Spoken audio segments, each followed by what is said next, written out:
મને ગામડા પ્રત્યે લગાવ હોવાનું એક કારણ એ પણ છે કે મારી કારકિર્દીની શરૂઆત થઈ એ પહેલાંના જે 21 વર્ષ હતા એમાંથી 16 વર્ષ મેં ગામડે પસાર કર્યા. કેમ કે માત્ર 8 થી 12 ધોરણ એમ 5 વર્ષ માટે હું સુરત ગયેલો અને એ સિવાય હું ગામડે જ્યો. એટલે મને અહીંયા થોડોક વધારે લગાવ છે. પણ આ એકમાત્ર કારણ નથી.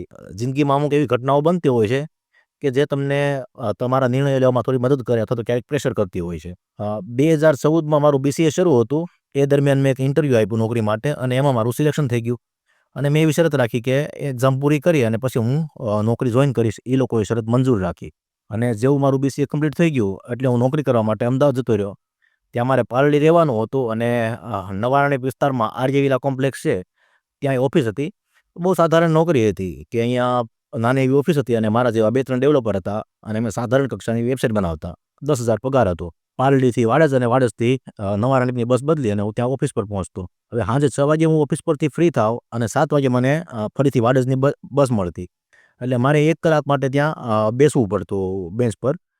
એટલે એ સમય પસાર કરવા માટે હું ત્યાં બાજુની શોપ પરથી વેફર કે એવું કોઈ સૂકો નાસ્તો લઈ અને ખાતો અને સમય પસાર કરતો.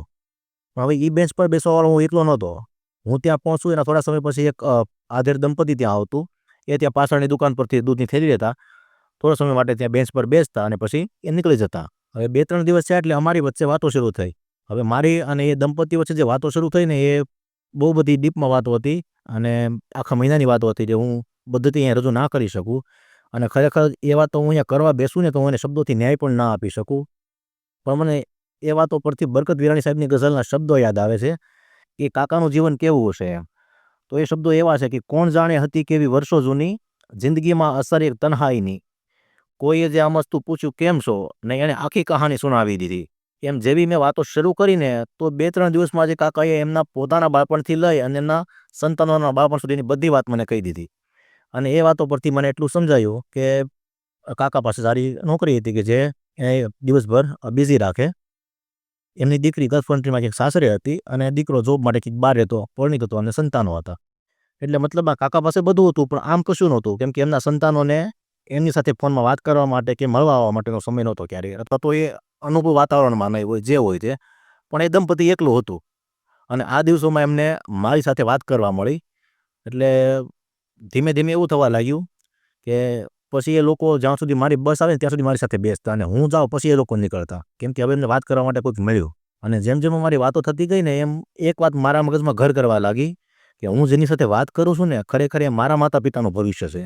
કે જો અમે ત્રણેય ભાઈઓ પણ આમ નોકરી માટે બહાર જતા રહીશું તો એક સમયે મારા માતા પિતાએ પણ કોઈની સાથે વાત કરવા માટે કોઈ અજાણ્યાનો સહારો લેવો પડશે. અને જેમ જેમ આ વાત મારા મનમાં ઉતરતી ગઈ એમ મને નોકરી પ્રત્યે અણગમો થવા લાગ્યો.